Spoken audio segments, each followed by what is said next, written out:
And 11. I am your host, Long Grace. Pardon me while I adjust the microphone if you're hearing some background noises too. I just realized it was a touch lower than last I used. Welcome, everybody. Friday afternoon, Friday morning, actually, Eastern time. Still getting used to the shifting from all the travel and so forth. And again, my apologies for the Spartan backdrop. We will continue to work on getting that improved as time goes forward. Obviously, not a TV studio background quite yet, but we'll get there. I wanted to talk today about the fact that it is currently June 23rd, 2023, and as such, we are but a brief weekendish in a day or two away from a very large change in a lot of people's lives on online business, and that is the transition from Universal Analytics with Google um, going dark and going where we are now using GA4. I want to talk about gloom and doom first, and that's where the topic came from actually. And the topic is, of course, um, that be prepared for the analytics dark age. It is sad that we have so many circumstances for so many upcoming people within the hospitality industry that their metrics, the data that is used to determine the success and or functionable insights as to the engagement of people online with their products, their hotels and resorts and restaurants and so forth, is about to fundamentally change. Now, some are well prepared, some are adequately prepared, some are under the illusion that they are prepared, and most are not prepared at all. And I say this from firsthand experience. This is not third party observation where I'm wagging a finger at people and just allocating out these perceptions. This is firsthand experience of dealing with requests, engagements, our participation with people. We're constantly asked what part of our facilities is what we do. We're kind of like a SEAL Team 6. We come in and fix things. We're the quiet people that people know that they were word of mouth and so forth. I can test that by just looking at our website in the sense that we don't advertise, never have advertised ourselves. We do wonderful work and have had successful work for many years. Anyway, we fix things, and so we're often called in opaquely to help in processes with a lot of third parties that you have hired to help them get ahead of problems that they don't have internal bandwidth for and or resources for, or just as simply the scale of demand is required that they need extra hands to help with. And there's this absolute delusional perspective from people that are being told that they're prepared for GA4 transition. And we flat out know that they're not. One is the inadequacy of understanding the people that are handling it for them, what it is to mean that they're configured for GA4. The other is the out blatant lying that they're set up for it, when in fact all they've done is to automatically turn on that there was a parallel GA4 account for their hotel or resort's website. And then there is the more demising aspect where they've actually lied that they have facilitated all that's necessary for a smooth transition between GA4 and old Universal Analytics. And those are the dangerous ones because they willfully, knowledgeably know that they haven't set up true transition. And they know they're going to use the excuse of Google. Google changed this on us. Google ever changes and it's always being updated. We had it set up, but it didn't work out. And they're going to be, that BS is going to get bought by their clients as true because they have a misplaced trust in these agencies that what they're telling them is accurate information, when in fact it was just the agency not dedicating resources or not having knowledgeable resources and not setting it up correctly. Let me give some practicals as to what I mean. So for most people, if you have access, which I always think you should because it's your asset, access to your analytics, if your configuration for Universal Analytics has not been moved over to GA4, you should see a big red banner on the top of your analytics dashboard that says, notice as of July 1st, this account will no longer be drawing in data. You must turn over to GA4. Okay. Well, if that's still there, you're not set up. If it's not there, okay, and your agency has said, yes, we simply, make a GA4 account for us. Google has offered that in the past 4 months now. 6 months, that they said, hey, we'll set up a configuration for you. That is not pure transition. That is just setting up an account for you. And their default configuration of tracking is as close to useless for a hospitality business as it can be. There is no real metrics to this. Now, I know on the live show that we have talked many times about the differences between Universal Analytics and GA4 as to how different they configure data.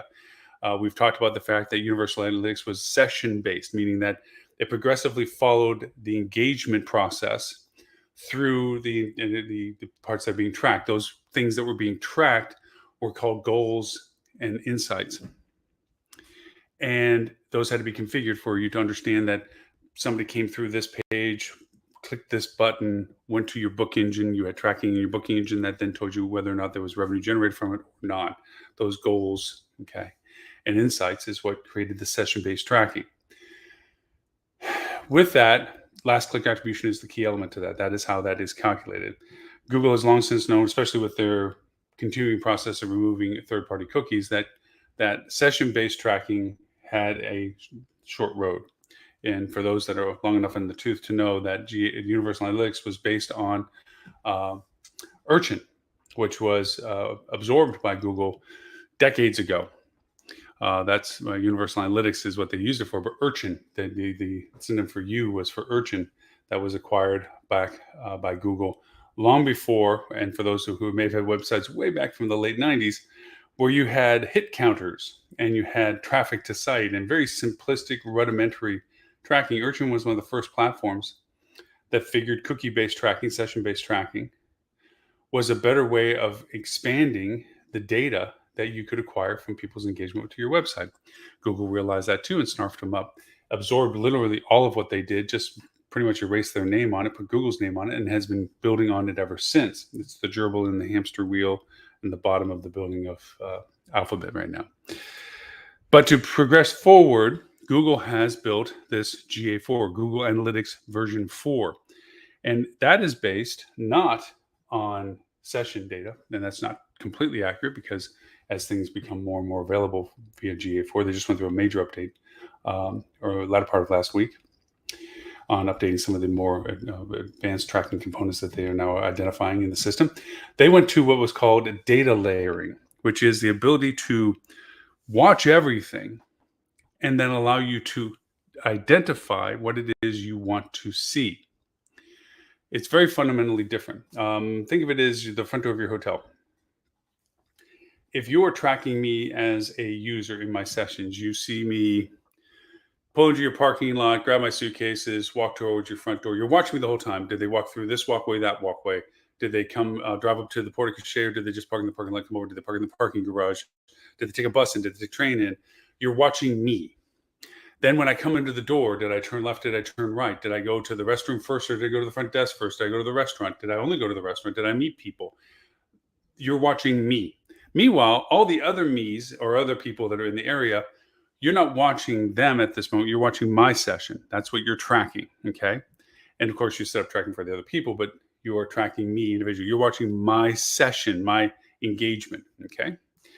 In GA4, you're watching everybody, not just me doing what you were tracking before, but every other person at the same time.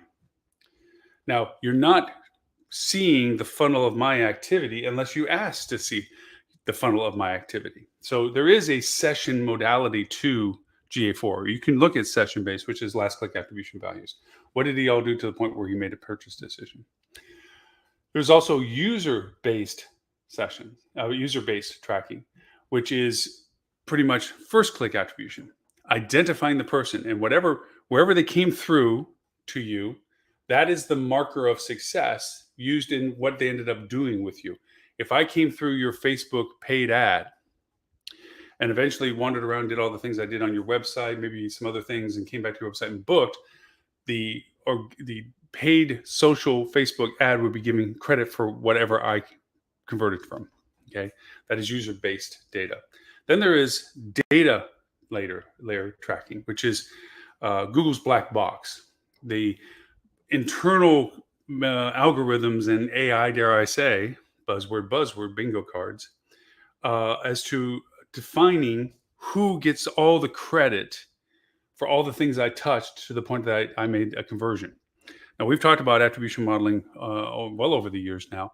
My favorite combination is frequency and time decay, which is if I touched time decay is where if I touched a site, maybe your social organic, but I didn't touch it again, that value proposition to the attribution of my conversion diminishes over time. That's called time decay attribution. If you include frequency attribution, if I went and touched your organic social 3, 4, 5 times, because of the frequency, it would add more credit of attribution to your organic social that I touched because I was a frequent user of it. It added to the where did I derive this business question answer from? Because I went to your organic social so many times, it's given more value in the attribution model. Google has devised via all of their knowledge base as to all the things that I've done and how I do it and how I connect and so forth, that they can calculate a more, well, let's say for now accurate, but a more dispersed attribution model. They won't tell us how, this is the black box function of it, as to how they assign all of the variables of all the things I did to determine the conversion value. So it will attribute all of the things I touched a certain amount of credit in the attribution string. So GA4 has these capabilities. You can decide which one you want to use, really. Strangely enough, the ones you choose can create a compatibility of the data that you're currently getting from UA, but it isn't the same. The numbers are not the same. And to be realistic about all things, so that people always think, they begin to think that websites are points of truth for all traffic. They're not. In addition to all the business you get that doesn't use the internet, and you may think that that's a smaller or diminishing number, is also the fact that there is a lot of blocked transfer of data. Think of Apple's iOS 14 when I say that, onward, okay? That does not allow or lets you limit how much tracking happens to your engagement. Percentage-wise, a lot, because remember too, your website is being hosted somewhere. And from that, there is an ability to block what is shared with that hosting service. So you can diminish your overall numbers by 30 and 40% at times, just sheer security issues. People don't allow you to be tracked, don't give you the information that you need to actually create this analytics data. That's why it's so important for Google to turn into GA4, because it's going to not circumnavigate, but work collaboratively with how data is shared. And it's not going to be stopped as much. That being said, Apple is also still trying to find ways, especially with iOS 17, with their 7-day cookie limitation, that they'll allow some tracking, but not at the durability that had been existing before of 28 days with 30 days. So there's always things in flux. And so because of that, the numbers always change. The point that's happening with all of this is come the end of this month, 7+ days from now, any reliance on Universal Analytics is going to be misplaced. Any lack of transition to GA4 in any capacity, okay, is the only resource you have of the data that you're getting used to from Universal Analytics. You're going to have a lot of third-party questions where they've lost trackability, and they're going to ask you to add their information into your GA4.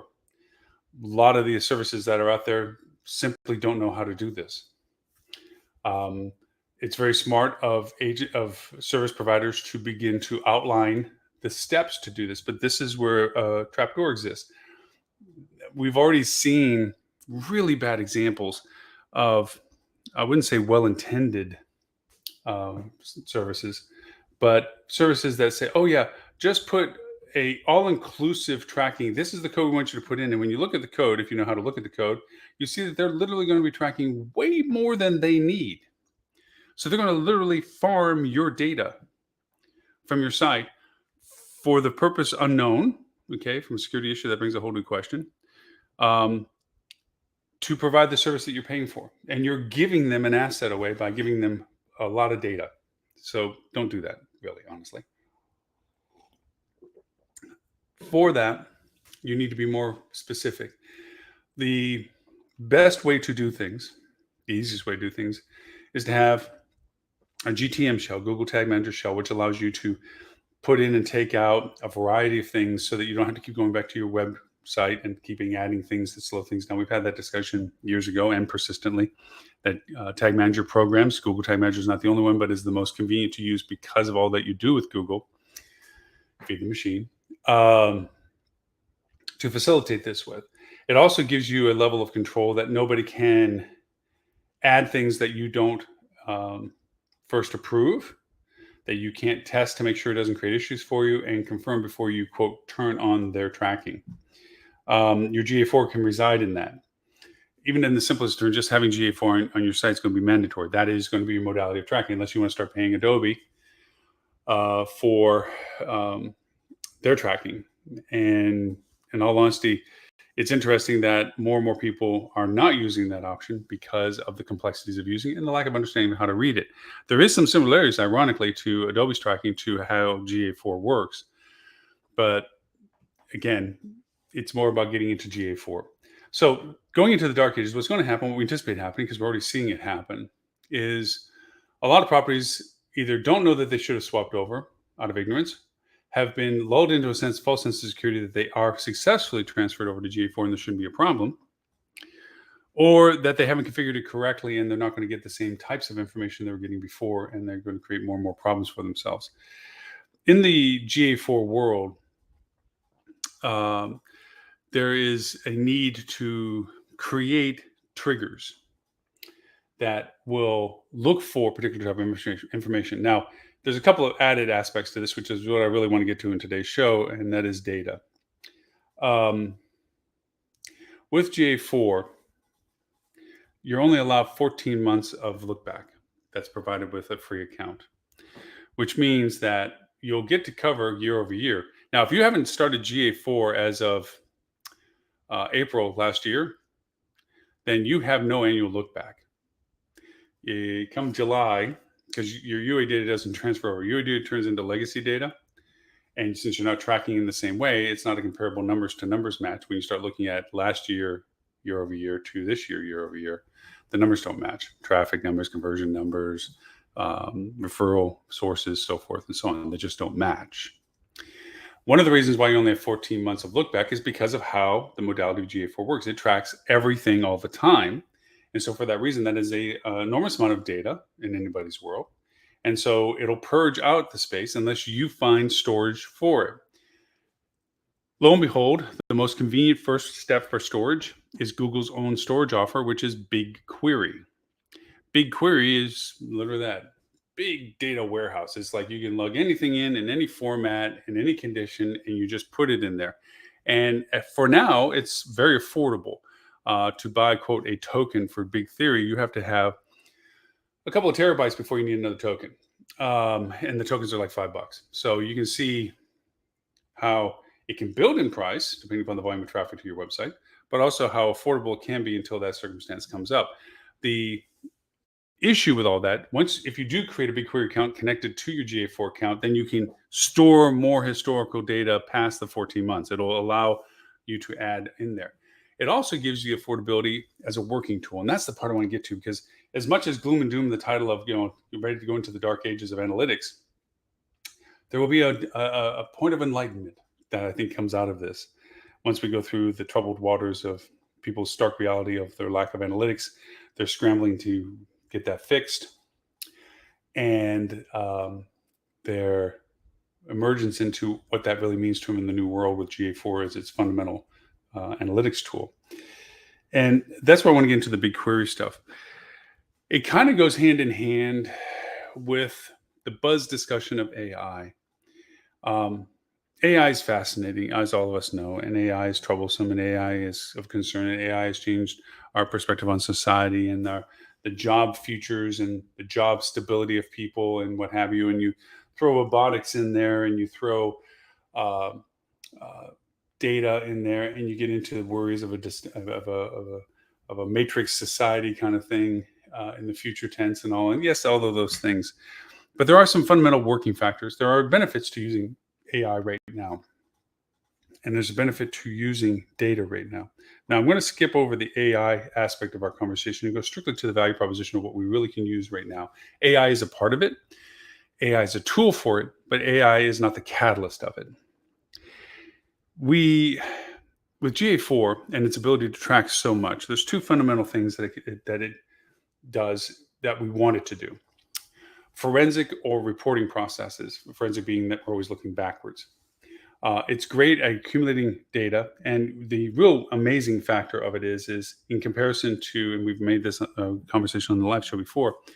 In Universal Analytics, if you decided you wanted to track something in particular through a page to another page or to a piece of content before conversion, that would be goals and insights. You would set up what you want to say, like how many people clicked on this button on the accommodations page that then went to the rooms page that then booked. And you want to track that process. You would set up goals and insights to it. And from that moment, once goals and insights are set up, it would then begin to accumulate data that you asked for. So you couldn't go earlier than when you first came up with the inspiration to create the tracking. But from the moment you created the tracking onwards, you could, which is great if you thought about these things last year and now you get to use that data this year, but not helpful if you really wanted an answer to last month and you just figured out how to track it this month. GA4 is wonderful because you can. If you had this inspiration of, wow, I wonder if how many people went to accommodations page, clicked on that button, went to this page, and then went book, you could actually go into GA4 and figure and ask for that, and it would actually go back and all the data that it had. And if you didn't pay for BigQuery, 14 months of it, if you had it set up at least 14 months ago, and it would show you an answer to your report question. It's phenomenal. Like, wow. So now that I'm smarter, I get to ask these questions and I can go backwards and find answers, which is great. It's great for forensic reporting.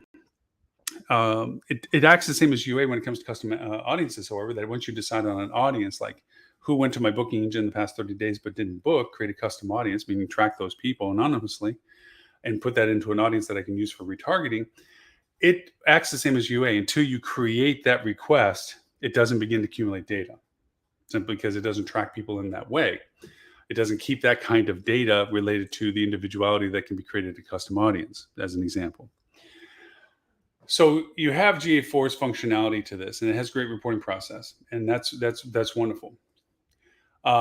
It also has the ability to help you expand what you're using as resources for your reporting. Now, what do I mean by this? Universal Analytics has a dashboard. And if you haven't noticed already, there's an insights to this tab to the left in your analytics board. And you can click on, and there's some very static questions on the right-hand rail. What is your highest producing channel? What is your largest conversion, single conversion? What is your busiest day? Very simplistic questions. And you click on it and you'll see that the dashboard in front of you changes to take the relevant data necessary to answer the question that's in the insight. What makes those insight tabs is called long language. And long language is now being opened up to creators so you can create your own insights. We'll get back to the value of that in just a minute. The other aspect is with the data you're accumulating in GA4, all of it, and you set up, forward thinking wise, a BigQuery account so you're not losing data. BigQuery, in as of itself, is a huge, interesting resource. So in our world of AI, this we're going to bring AI back into the dialogue, it's like a big ship going through the water. And if you've ever seen a big ship going through the water, as it goes through the water, it creates a bow crest, a wave in front of itself, because it's plowing through the water. It's pushing the water out of its way in front of it. That's why you see a little bubble of underneath the water, cut the water, and you see the water surge in front of it. AI is doing that right now in the world of data. By creating the AI hunger for data, a lot of organizations are realizing the value assets of what they're sitting on, which is data. We had these discussions years ago, the buzzword of big data, and we didn't know what to do with it, but there's so much data out there and so forth. Well, all that data is now having a place to live. All that data has a place that it can be grabbed and stored from. Now, there's two types of data that are out there right now: free data and paid data. Oh, actually, third, unavailable data. The free data, you're thinking about censuses and general studies and research and things like that, weather and so forth. This is data that's available for a lot of uses historically. Software platforms needed the data from the National Weather Service so that those little apps that show you information had a source to pull from to give you the results that you're seeing on your little screen. Those data sources are available for free because that's how they function. Some platforms will ask you to pay for more advanced or more detailed data. That's the pay model for data. And then some data is just so valuable, it's not even out for availability. It's only used as the resource for the people that have the data. That's unattainable data. Okay. So in our world, we have BigQuery, and in our world, we have GA4. And in our world with GA4, we have our website traffic. We have all these new tools and functions of correlations, comparisons, forensic reporting. It's great. We can see things, we can ask questions, we can get better interpretations, we can develop report processes, dashboards, even new advanced goal sets and triggers and benchmarks and notifications. We can do all of those kind of things, like with the platform that Google offers, Looker Studio, which looker.google.com, which is their dashboard creator. So even you don't even have to pay for places like Tableau and other BI tools, which are not against them, but you'll see why it's fun to start free. And then once you justify this usage, you can decide if you want to add more advanced tools, or I wouldn't say advanced, but more other tools that offer other flexibilities. So for instance, let's go back to our hospitality marketing. Old school stuff. Come November, late-ish, early December, although with climate warming, it might change again. When it got cold in the Northeast and stayed cold, that would trigger for us, for Florida resorts and properties that I ran, our new campaign, our winter campaign. And that was where we would advertise in the Northeast, depending on where the coldest weather was or where the cold weather was staying. The idea that maybe this is the time to head south. Come on down to the beaches and the warmth.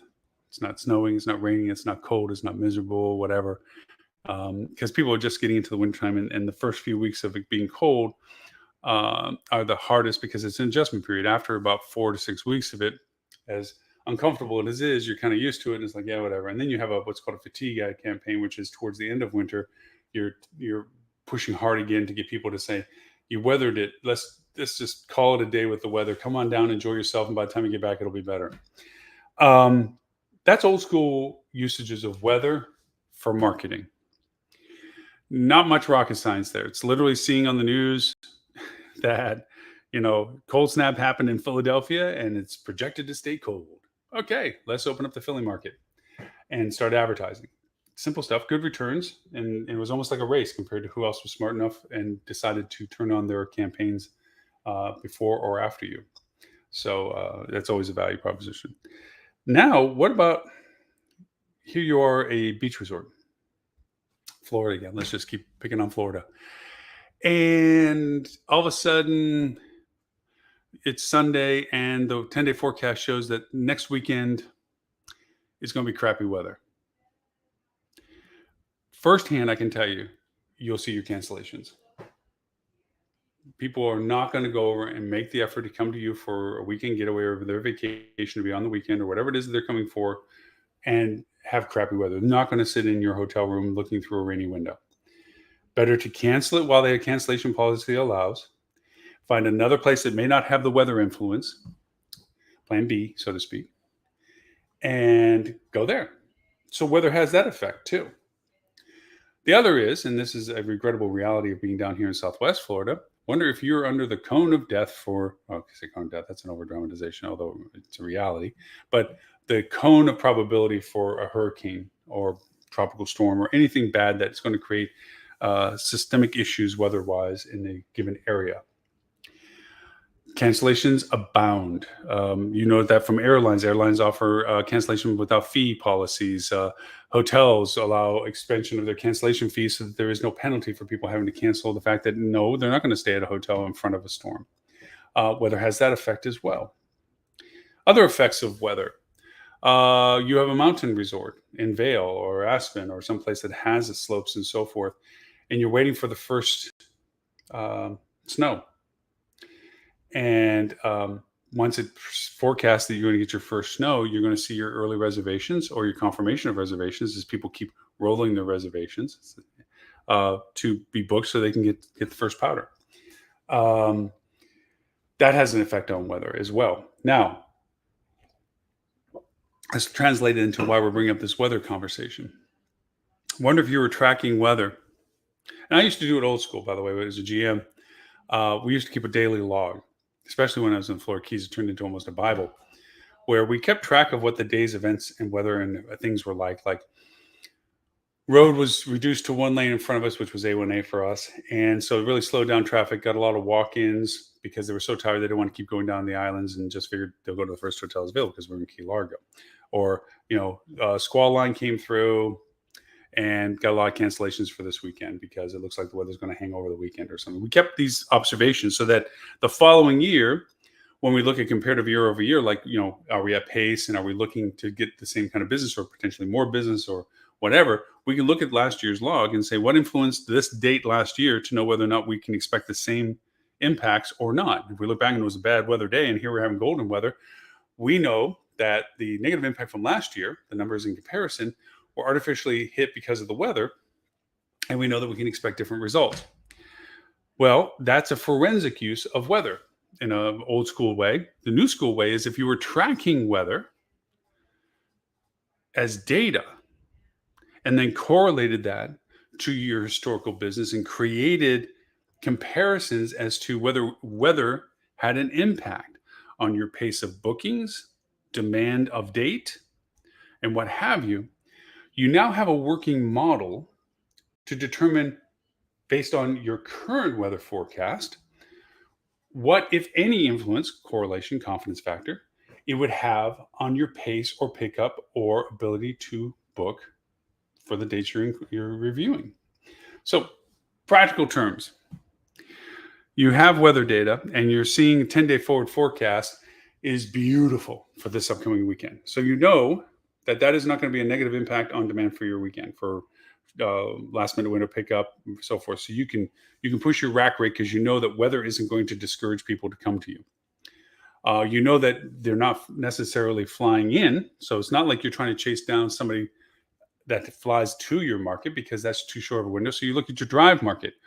What other considerations for drive market? Are they leaving bad weather? Are they okay with weather? Are they not going to leave from where they're at because it's going to be hard for them to get up because they're getting crappy weather because they're in the drive market north of you that has the front line that didn't come down to you, and they're just in such terrible weather it's not comfortable for them to leave, or at least a challenge for them to leave, and whether there's an impact to it. There might be that pushes them to leave. Who knows? But having the data would mean that you can see that. Then if you look at your GA4 analytics, you can see the geo source of your current bookings, not in GA4, but in your folios, but also in GA4, you can see your historical search patterns for geo as to whether or not they came from the cities north of you, and see whether or not that is a consideration, if weather has a consideration. But having that data can determine whether or not you can hold rate.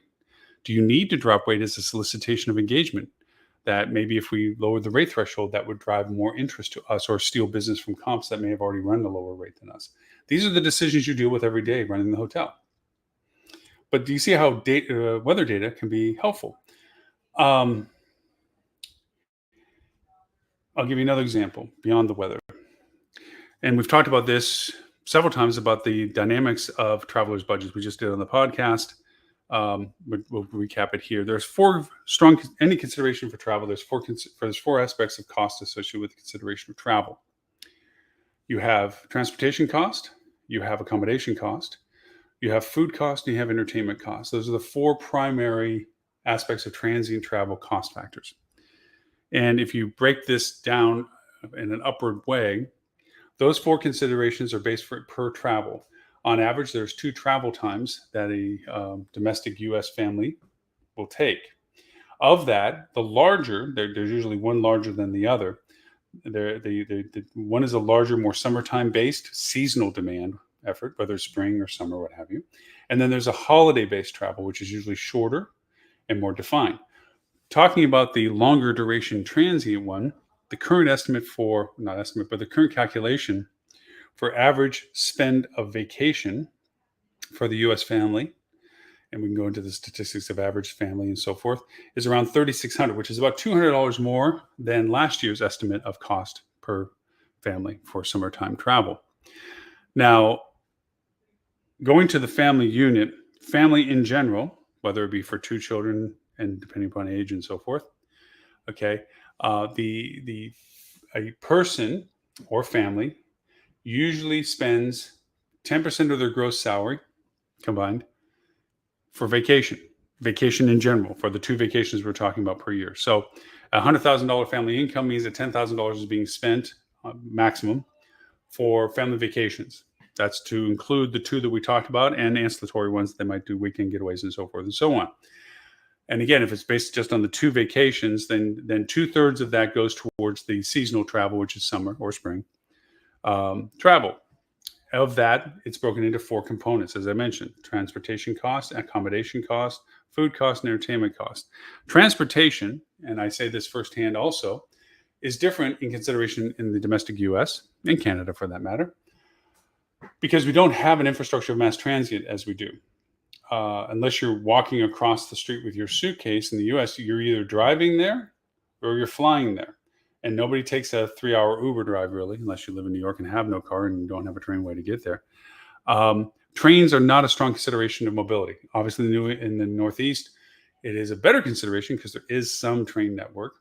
But for the most part, anything regional, cross-regional, south to north, north to west, east to west, whatever, is pretty much by fly or drive. Now, given the average vacation time opportunity for working families based on age demographics, obviously retirees have a more flexible time frame in which they can do things, and different considerations of how much money they spend because it's not based on an annual income. You have usually 7 to 10 days, 2-week vacation, as it were, for a family if they dedicate it to the seasonal travel. Usually a week plus the weekends on either end of it are usually the extent of a travel. So the average travel for a family in season is about 7 to 10 days. Let's just say 10 to be nice and round. If they're driving, the consideration is gas costs and duration to get there. If they're driving to a place for vacation that is within 500 miles, it can be done in one day. It could be a long day, depending upon the family, but it can be done in one day. So there's no need for overnight accommodation, transitory accommodations. If it's more than 500 miles, then it's a multi-day. There's a point B between point A and C, the final destination. And that changes your market strategy of whether you're that point B. If you were, and I'm getting to a point of why we're bringing all this up, if you were to take the data of traffic densities on major highways, not municipal highways, not state highways, but highways, and you were to look at the traffic densities and see where they change from where to where between there and there. So between A and B, 100,000 cars, let's say, are running on a road. And then between point B and C, 80,000 cars are running on a road. That means 20,000 people, or 20% of the traffic that came from point A, didn't get past point B. Those people, depending upon the distance between point A and point B, let's say a few hundred miles, obviously, travel time, might be looking for point B accommodations. There's a market strategy. That means point A is a market for point B to consider. That's a drive market. Same too for point C. Point C should be targeting point A because they know that they're coming to them, because from point B to point C, the 80,000 people that started in point A now went down to 40,000 by the time they got to point C. So point C is a destination for a large chunk of them. Some pushed through, some didn't, whatever it is. Point C is a large consideration potentially. Why am I bringing up traffic? Well, let's bring up more traffic. Wonder if you knew gas prices on that whole road between point A and point C.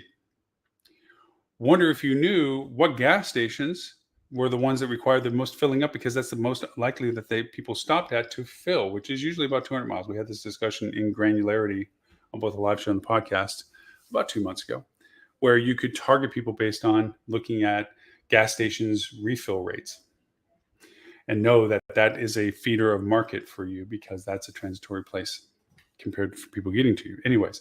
But that data is there. Now, this is raw data, and this is a lot of data to look at. You're looking at gas prices, you're looking at gas refills for gas stations on all these routes. And what the routes I'm talking about is a radiant from your location. The radiant of 250 miles, the radiant of 500 miles, the radiant of 500 miles plus.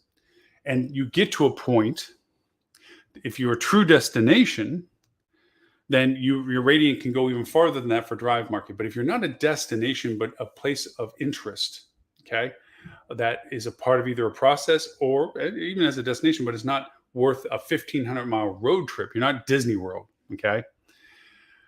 And the 15-mile road trip might be because gas prices are lower and air prices are higher. You have to look at realities of numbers. Then this affects your drive market. If you have that radiant and past this radiant, it's really going to be a fly market, okay? Then you have to look at the cost of transportation for flights. Let's get to flights. We just talked about roads, we talked about gas. Let's talk about flights. Wonder if you had data associated with all of the costs of the flights coming to your destination or to the airport that people come to get to you, okay? The hub, the main airport that people go to get to you. And you knew what the flight costs were and where they were coming from. And more importantly, from where they came from, because domestic airlines run on a hub system except for Southwest. The hub that they came from, what market did that hub feed that you had to go through that hub to get to your destination airport? That's data as well. So what if you took all this airline pricing, amount of inventory coming to your market, source of where they're coming from, markets that feed those places that bring them to you. You have your drive market, you have your road densities, you have your gas prices, you have your gas refill stations to know when they refill. You have this data. Oh, and let's throw in the stuff we were talking about before, the weather data, where the rain has been historically, where the rain is projected to be forecast-wise, or snow, or humidity, or sun index, or all these things. And you said, wow, wouldn't it be cool if we could look at all of this stuff together to see how they may interact for us to determine how that affects not only our success in our marketing, but the logistics of where we should market. Well, that brings us to BigQuery. Because BigQuery is a place that you can put this data. For instance, you can get National Weather Service data, raw data, in a format that is usable and put it in BigQuery. You can get traffic data, put in BigQuery. You can get census data and put in BigQuery. Airline data, you have to pay for. That's that to get usable data, not scraping it.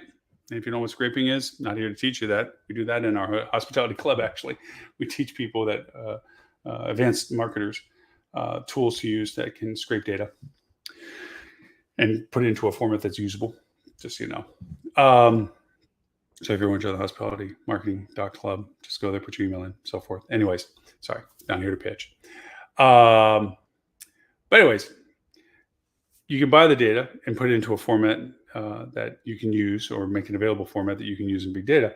And then you can use big data in combination with GA4 in a platform like Looker Studio. And all those things are free for you at this point, except for the airline data. And you can create dashboards that draw this data in together to your data. So simple examples are, what was the weather like in combination to the date sequence that I'm looking at and our pace and production and our web traffic? Did it go up? Did it go down? What is the correlation? You can get more advanced tools. Those you have to pay for. Or if you're good at Excel, you can do those, or Python, you can create a program. And you can look at the comparative value of what weather may or may not have had as an influence directly for certain dates or ranges of dates. But that's all fun. That's all. It is. I can say you firsthand, it can be done. I can say firsthand, it is incredibly useful and incredibly rabbit hole-ish, because you can get into a whole much in your head about what ifs and how about that, and if we made this call, you can get lost in the data. That's the thing about big data, is you can get lost in it. But the real value of this is how, because it obviously can tell me maybe insights I didn't have about my data forensically, historically, reporting data. Like, wow, I didn't realize the correlation between the weather patterns and my demand pace. I know it sounds like Captain Obvious, but having the data to back it up solidifies arguments and conversations. I didn't know the traffic patterns were so correlated to my 24-hour book window demand. I didn't realize that the filling gas stations were a high geo source based on zip code, which you can get from census data, of last minute booking decisions or cancellations, if that might be the case, the negative side of it. Okay. There are really some really cool insights that come out of this. But the real value of all this, and here we're throwing in the buzzword of AI again, is to take that data and to move it forward and say, what can I learn about doing what I need to do before I find out what I didn't do? The forensic review of it and say, oh wow, having this data, I probably should have done this, this, and this. That's great. Hindsight is always 2020, the old saying goes, right? What about looking at the data as you have it and having some UI interface tell you, well, you're off pace on your bookings for this date selection. If you haven't already indicated it, like I want to look at these dates or whatever have you. And therefore, here are the following suggestions as to how to adjust whatever goal you've given the prompt for your AI, your revenue or occupancy or yieldability or profitability, whatever the condition of the prompt structure is that you create for your AI, an answer to what do I do about it? Well, based on your paid Google conversion ratio at this moment, and based on the fact that traffic is at pace and gas is below the threshold price that creates negative impact on to drive demand traffic to your market, then you should target this radiant of geography through this channel with the messages related to this offer. It's not as far-fetched as you think it is. It's all about asking the right questions in the format that's understood with the data you're using, which, by the way, is a caveat, and I got this from 2 different people now so far. Do not teach your AI tool that you use on bullshit data. Do not use fake data. It creates literally bad behavior. It creates the ability or willfulness of the AI to literally generate the data that statistically is relevant to answering the query that you created. What do I mean by this? In simple terms, if I've created a solid engagement that says bad weather days produce bad business, and I create a small data set to teach the AI the prompt that I'm using, like I'm building my prompt, and I'm talking about classification data use, I'm talking about conditions to interpretation, I'm talking about the value of what the conditions are and the result that I'm looking from the value propositions, a prompt sequence, as it were, then if I'm using fake data, it will always create a correlation as you progress the prompt development that bad weather always correlates to poor business performance. So it will always give you that result. Even when you give it real data that would say otherwise, it ignores that logic and only applies the logic that it learned from the bad data. Don't do it. Always use real data. Let it make the mistake with real data where it says, I don't know, or there is no value relationship, or whatever it is that it comes from, and then refine the prompt from that. So that, is it bad because of the instance of the date? Is it bad for the instance of previous to the date? Begin to quantify the prompt so that you can decide how the AI will work in structure regardless of the data variations. So don't teach it on bad data. I've gotten that from 2 people that have been hands-on on this stuff. And they are very clear about making sure that they do not use artificial data because it creates artificial results perpetually. So there you go.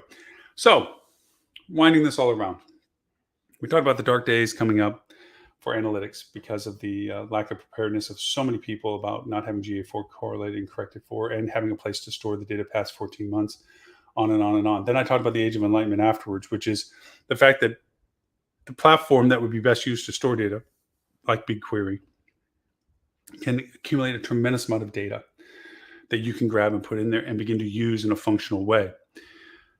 What this AI ship analogy that I created, where it's pushing forward, and it's pushing forward, is creating this, bow wave to itself. That's the data that's being offered up by different sources as becoming available.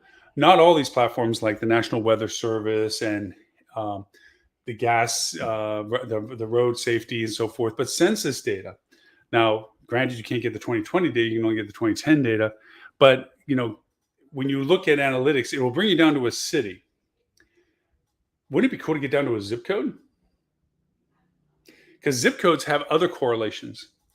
The value of even old data is that there's a trend that usually exists. Like, for instance, a zip code that has affluent people in it, income-wise, usually remains, for the most part, an affluent community market.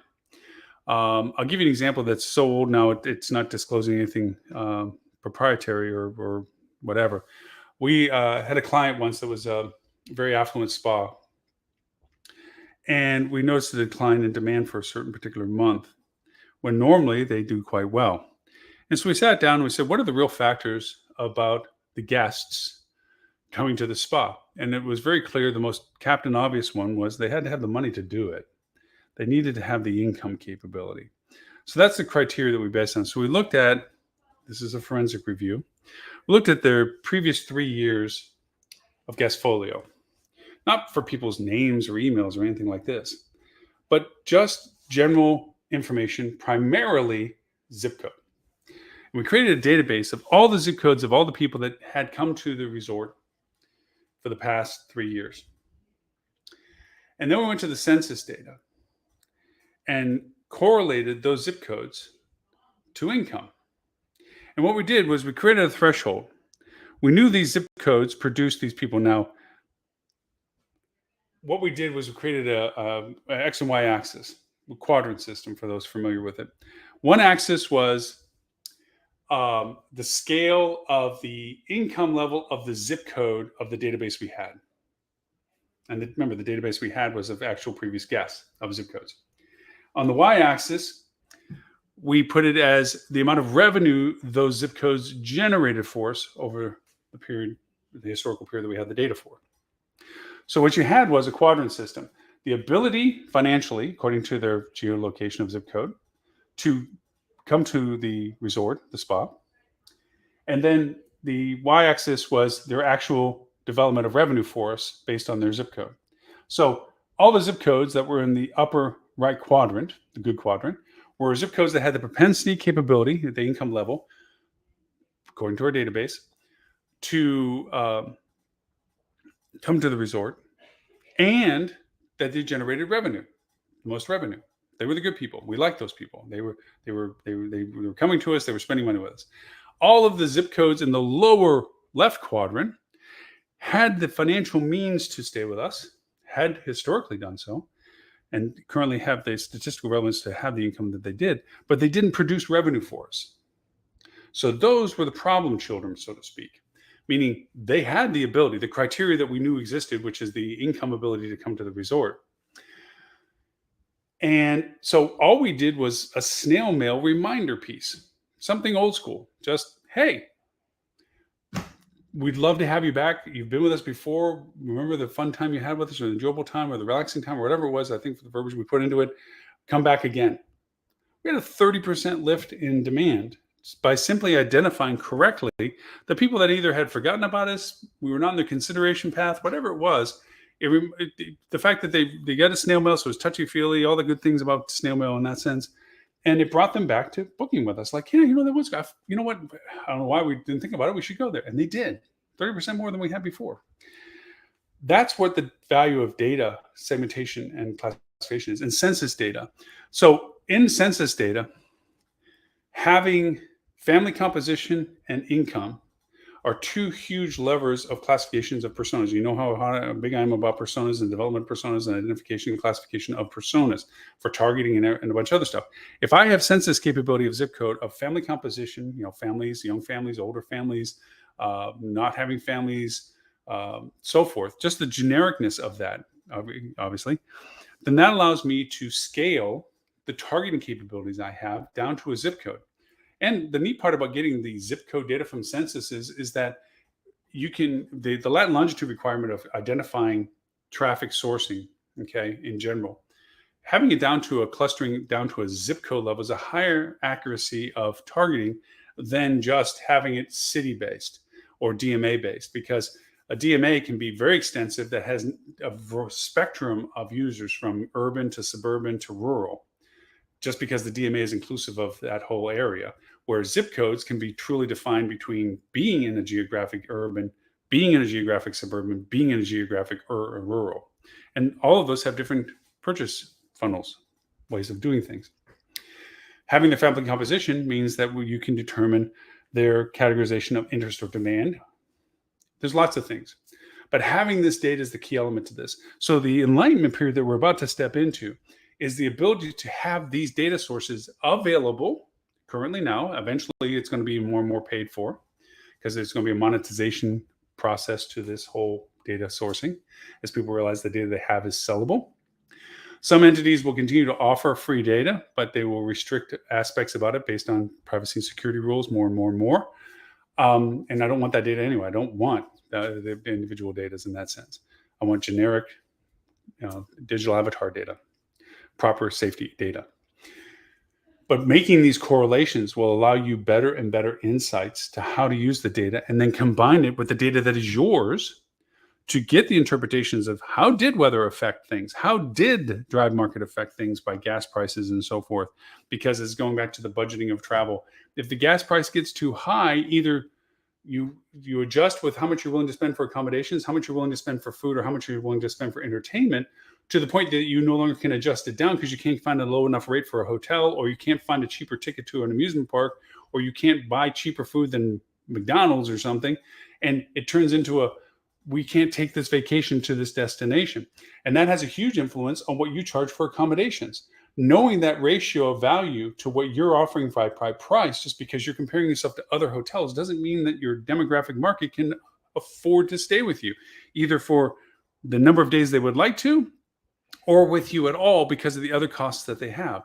And gas prices do have thresholds for the distance that they travel. If gas goes over on average $3.50, you can be safe in knocking 100 miles off of a person's willingness to travel.